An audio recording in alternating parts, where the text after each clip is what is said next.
शेर सिंह अपनी फलों की दुकान पर बैठा हुआ था और उसके वहां पर गधा काम करता था, जो जंगल से ताज़ा और पके पके फल लेकर आता था और फिर उनको दुकान पर लाकर सारा दिन बेचता था। फल ले लो फल, ताज़ा ताज़ा फल ले लो, फल बहुत मीठे हैं, फल ले लो फल, आओ भाई आओ, जल्दी जल्दी आओ।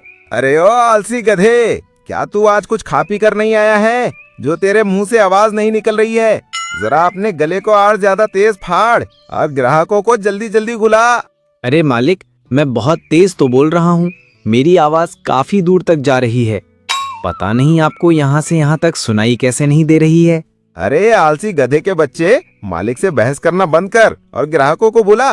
जब देखो हर बात का उल्टा जवाब देता है, आलसी कहीं का। गधा सारे दिन दुकान पर फल बेचता और सुबह होते ही जंगल से ताज़ा ताज़ा फल लेकर आता। आज तो मैं मालिक से कह कर ही रहूंगा कि मेरी पगार बढ़ा दे।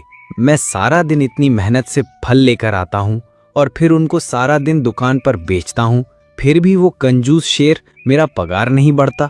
आज तो कुछ भी हो जाए, मैं उससे कह कर ही रहूंगा कि मेरा पगार बढ़ाओ।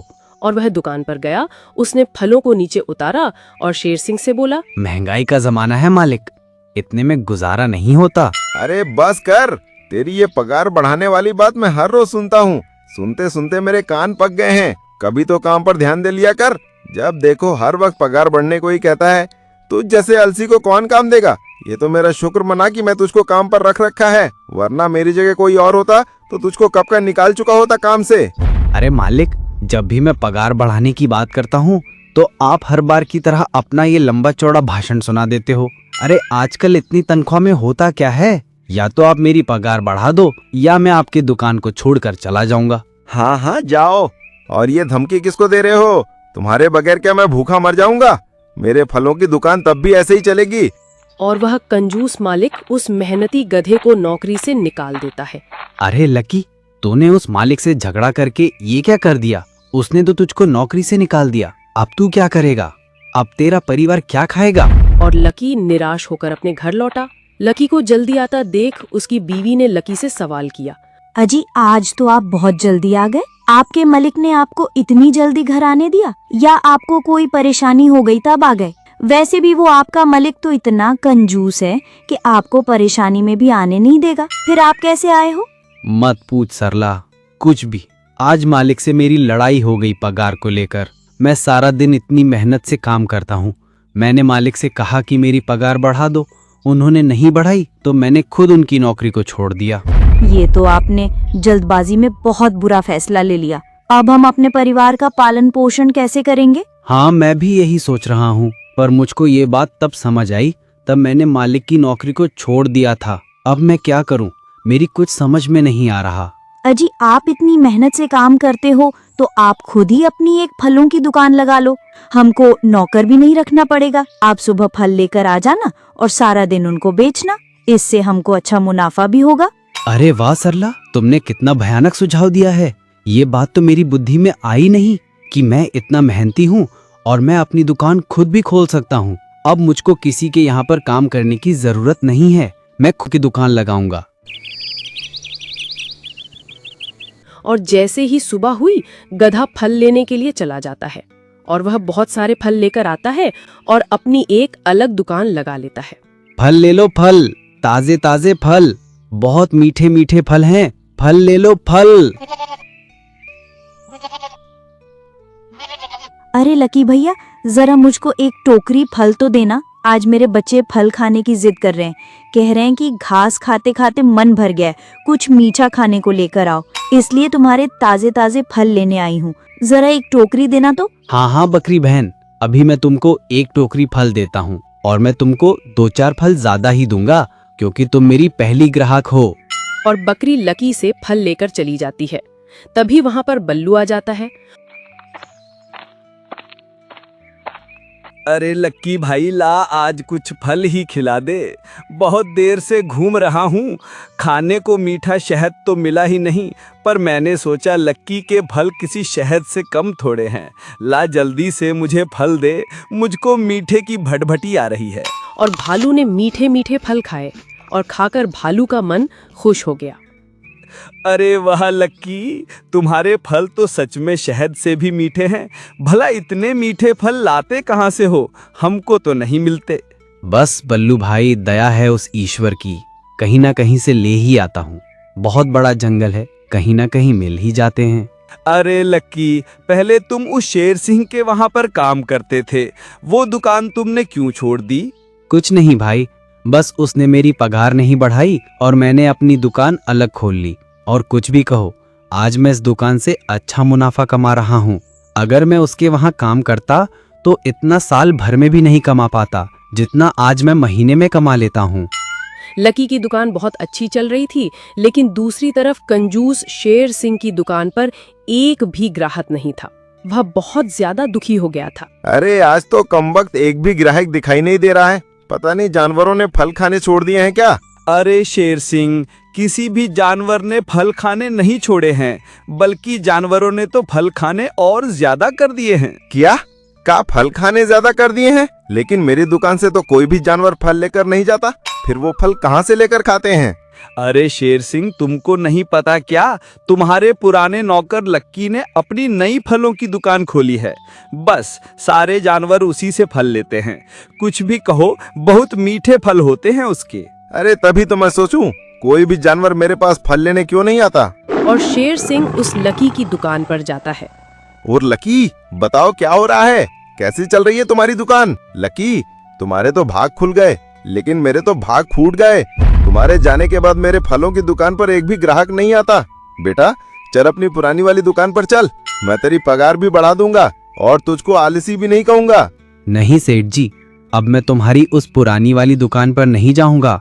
जितना मैं अब कमा रहा हूँ उतना आप मेरी पगार नहीं बढ़ा सकते। अगर मैं आपके यहाँ साल भर भी काम करूँ तो भी मैं इतना पैसा नहीं कमा सकता जितना आज मैं महीने में कमा लेता हूँ। लकी की बात सुनकर शेर सिंह को बहुत बुरा लगता है, लेकिन उसको खुद के बर्ताव पर भी पछतावा होता है। अगर मैंने उस लकी को बुरा भला नहीं कहा होता तो आज मैं जंगल का सबसे बड़ा फलों का व्यापारी होता। लकी इतनी मेहनत से मेरी दुकान पर काम करता था और मैं पूरा दिन उस पर रौब झाड़ता था। ये सब मेरी ही गलती है, जिसका मुझे बहुत पछतावा हो रहा है। और शेर सिंह पछताते हुए धीरे धीरे घर में जा रहा होता है।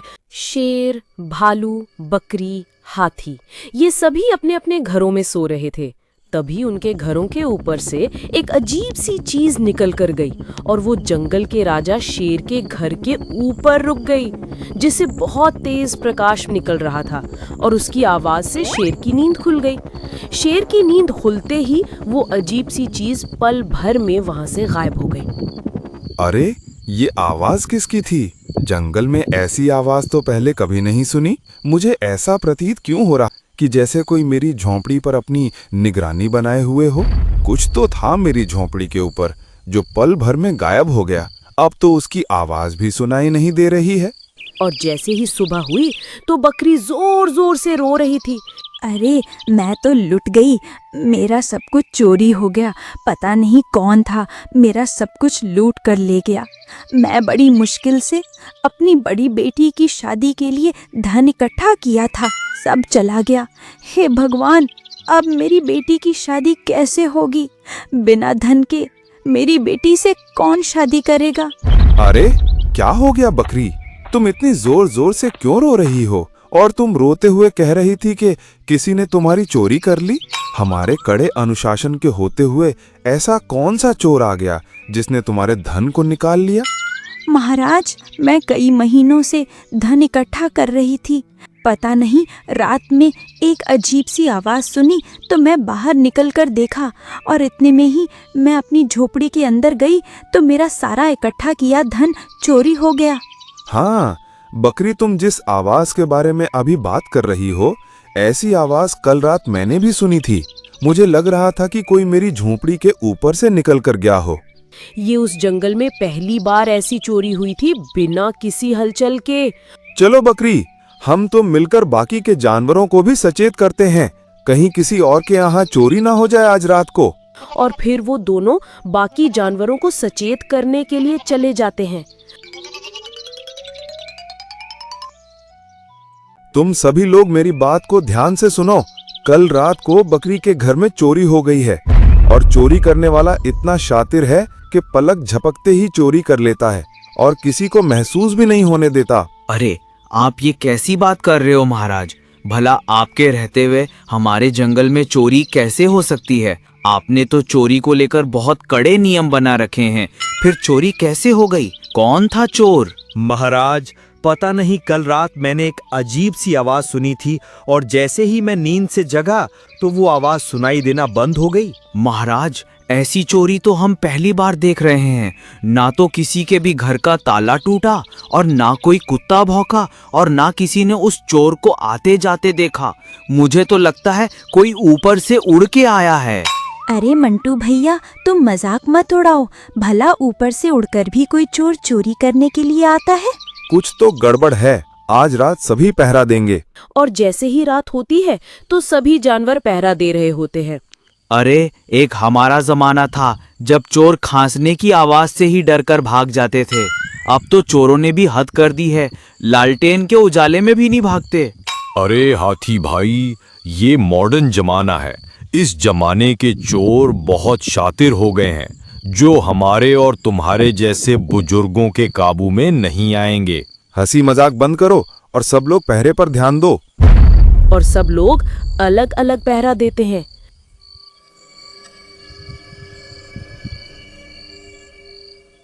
आधी से ज्यादा रात गुजर चुकी थी और हाथी बकरी से कहता है, अरे बकरी बहन, तुमको कुछ दिखाई दिया या नहीं? मुझको तो पहरा देते देते नींद आ रही है। नहीं हाथी भैया, अभी तो कुछ नहीं मिला, लेकिन तुम सोना मत, ढूंढते रहो। तभी उनको ऊपर से कुछ उड़ने की आवाज आती है। अरे वो देखो, वो अजीब सी चीज उड़कर जा रही है, लेकिन पंख नहीं दिख रहे हैं इसके। कहीं ये कोई भूत पिशाच तो नहीं? अरे मंटू भैया, ये चुड़ैल नहीं है, ये शहर वालों की उड़ती हुई कोई मशीन है और हम इसके बारे में सुबह होते ही महाराज को बताएंगे। और वो ड्रोन एक झोपड़ी के ऊपर रुकता है और फिर तेजी से उड़कर अंधेर हो जाता है। और फिर सुबह होती है तो बकरी और हाथी जंगल के राजा शेर के पास आते हैं। महाराज, हमने कल रात को एक उड़ती हुई चीज देखी। वो कोई परिंदा नहीं था, वो एक उड़ती हुई मशीन थी। अरे तुम कहना क्या चाहती हो? साफ साफ बोलो। पता नहीं महाराज, वो अजीब सी चीज बिना पंख के उड़ती है और वो एक झोपड़ी के ऊपर कुछ देर रुकी और वहाँ से पलक झपकते ही गायब हो गई। अच्छा, तो ये बात है। शायद कोई उस यंत्र के जरिए हमारे जंगल की निगरानी करता है और चोरी भी कोई शातिर जानवर ही करता है। इसका मतलब ये किसी बाहरी जानवर का काम है और वो बहुत ज्यादा पढ़ा लिखा होगा, जिसको तकनीक की कुछ जानकारी होगी। शायद कोई साइंटिस्ट भी हो सकता है। खैर कोई नहीं, इसका कुछ ना कुछ हल तो निकालना ही होगा। और अगले दिन शेर जंगल के जानवरों के साथ इस चोरी वाले मामले को लेकर बात करता है। महाराज, कल रात को मेरी बीवी मुझको बता रही थी कि उसने अपनी झोपड़ी के ऊपर कुछ चमकती चीज देखी, लेकिन वो चांद नहीं था। और फिर उसने उस अजीब सी चीज को दूसरी झोपड़ी के ऊपर भी जाते हुए देखा। वो ऐसे ही जंगल की सारी झोपड़ियां के ऊपर जाकर चक्कर लगा रही थी। कुछ ना कुछ तो गड़बड़ है, पर समझ ये नहीं आ रहा कि कौन कर रहा है ऐसे चोरी। और ये भी समझ में नहीं आ रहा है कि वो मशीन से चोरी कैसे हो सकती है। और ये भी समझ में नहीं आ रहा है कि वो बिना ड्राइवर के कैसे उड़ सकती है। और रात में वो ड्रोन घूम रहा होता है और फिर एक घर के ऊपर रुक जाता है और फिर उस घर में भी चोरी हो जाती है और किसी को कुछ पता नहीं चलता। और सुबह को जानवर उसी घर के बाहर इकट्ठा होते हैं। अरे भाई, हद होती जा रही है। ना तो कुछ दिखता है और पता नहीं चोरी कैसे हो जाती है। बल्लू भैया, आपको पता है, आज भी कुछ जानवर बात कर रहे थे और वो बता रहे थे कि आज भी उन्होंने किसी के घर के ऊपर कुछ जाता हुआ देखा था। जानवरों की लाख कोशिश करने के बाद भी चोरी नहीं रुकती और ऐसे ही सिलसिला चलता रहता है। फिर एक दिन जंगल के राजा ने कुछ जानवरों को लेकर एक गुप्त प्लान बनाया और जैसे ही रात हुई तो जंगल का राजा झाड़ियों में छुप गया। और जैसे ही ड्रोन जंगल से होकर गुजरा तो जंगल के राजा ने उसको देख लिया और उसका पीछा करने लगा।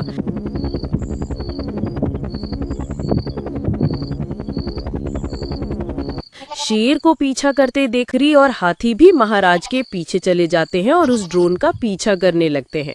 और वो तीनों अलग अलग रास्ते से आते हैं और जंगल की बीचों बीच आकर देखते हैं 2 गधे खड़े हुए होते हैं और उनमें से एक के पास ड्रोन का रिमोट कंट्रोल होता है और शेर जाकर उनको दबोच लेता है। उन दोनों के पकड़े जाने के बाद जानवरों की पंचायत होती है। अरे ये थी वो मशीन जिसके जरिए वो दोनों चोर चोरी करते थे। अरे भाई, पहले तो लाठी और टॉर्च ही काफी थी चोर को भगाने के लिए। अब तो लगता है मोबाइल और इंटरनेट के साथ साथ तकनीकी भी सीखनी पड़ेगी।